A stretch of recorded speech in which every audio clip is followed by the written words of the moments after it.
Hi, my name is Dr. Ross Hauser. Thank you for watching. We're filming from Fort Myers, Florida, where Caring Medical is located. Often I get asked the question, like, what's the difference between hypermobile joint and an unstable joint?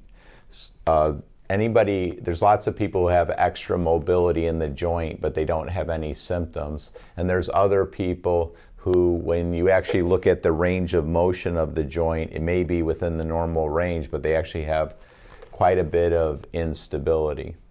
This is a nice graphic, simple, about the difference between hypermobility and joint instability. Now, you can't just look at a joint and say a joint's unstable. You actually have to move the joint. With hypermobility, there's extreme flexibility, and we're going to show you a great video which shows somebody who has stability of the joints, but they're just very, very flexible. Like if we looked at a gymnast, right? There's plenty of gymnasts who have unbelievable flexibility, or Cirque du Soleil, you know, that show. The performers of that obviously have extremes of flexibility, but they don't have any symptoms. And if we actually looked at the joints stay together. And by that we mean that you have two joint surfaces, and when they go back, they can go back, but the actual joint surfaces don't come apart. So this is Ed, you know, and anybody who knows any Eds are really, really reliable. So Ed's been just a great addition to Caring Medical, so we love you, Ed. This represents the carotid sheath, so Ed has his carotid sheaths in. He did sacrifice the rest of his body to become Ed. But hypermobility would be where Ed's neck can go way, way, way, way back, right? That would be extreme hypermobility. But the joints stay together. Where instability might be where Ed goes forward, like Ed goes forward and he doesn't have excessive motion. So in other words, if you looked at Ed's range of motion, it may be way less than the person who's hypermobile. But if you actually looked at the individual segments, all of a sudden he has separation of the C2 and C3. So he goes forward and then the joint has anterolisthesis. He has gapping of the facet joints. So the joint itself separates, the joints do not stay together, and then he gets symptoms. Well, what would be some symptoms that Ed might get? Well, the body, you could see his spinal cord here. The body can't have his vertebrae go forward so much where it impinges on his spinal cord, so the muscles will clamp down in the back, not in the front. If you have instability going this way, the muscles clamp down in the back to limit the translation or the vertebrae going forward, so it basically protects his spinal cord. That's called the ligament muscular reflex. And then also, if his vertebrae go forward, right, like let's say we're going to do the C1 vertebrae, it goes forward, it can encroach on the carotid sheath. Well, if it encroaches on the jugular vein, you're going to get increased intracranial pressure and you're going to get head pressure. If it encroaches on the vagus nerve, you can get tachycardia, dizziness, gastroparesis, you get bloating, you might even get irritable bowel syndrome where you get alternating constipation and diarrhea and a host of other symptoms, and the cause of it is cervical instability. There's a relationship between how unstable a joint is and how much motion will elicit pain. So when somebody has just a little bit of instability, they just have a little bit of instability. So we do motion scanning and it just shows that the joint is moving an extra 1 millimeter or 2 millimeters. Well, for them to get symptoms, you might need a lot of motion to produce pain. Where if somebody has severe instability, right? Because there could be folks listening to me right now and unbeknownst to them, they have like severe instability in one of their cervical vertebrae, then it may take just a little turn because the ligaments are so loose, it hits one of the nerves. It could hit the occipital nerve, right? The occipital nerve goes between C1 and C2. So Ed, we're going to use Ed as the example of instability. So Ed goes like this, just turns his head a little bit.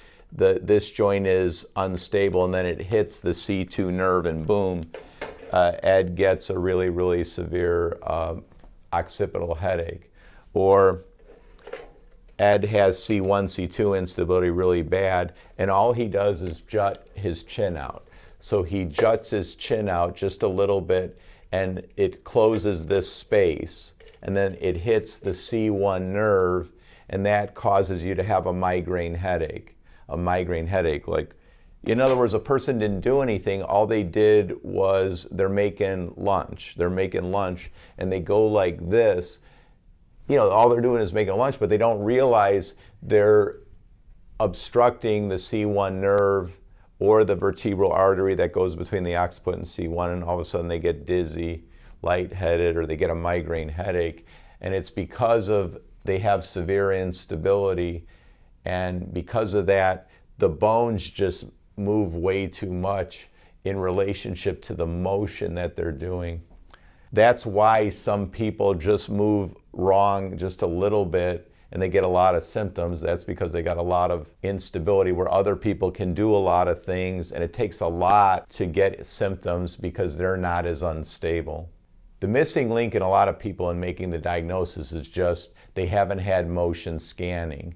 When you have a neck problem, it's normally better when you lay down. So when a person gets scanned when they're laying down, whether it's x-rays, MRI, or CT scan, it often doesn't find the problem, because you have to scan a person in the position or the motion that gives them the symptoms.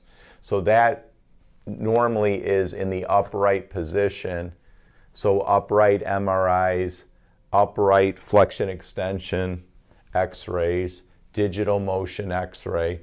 This just shows where a stable joint, the joint stays together.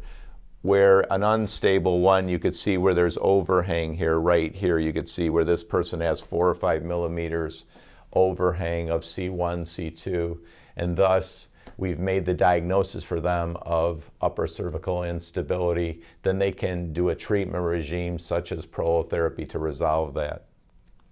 Now we're going to see basically a digital motion x-ray on somebody who has extreme flexibility, but their joints stay together.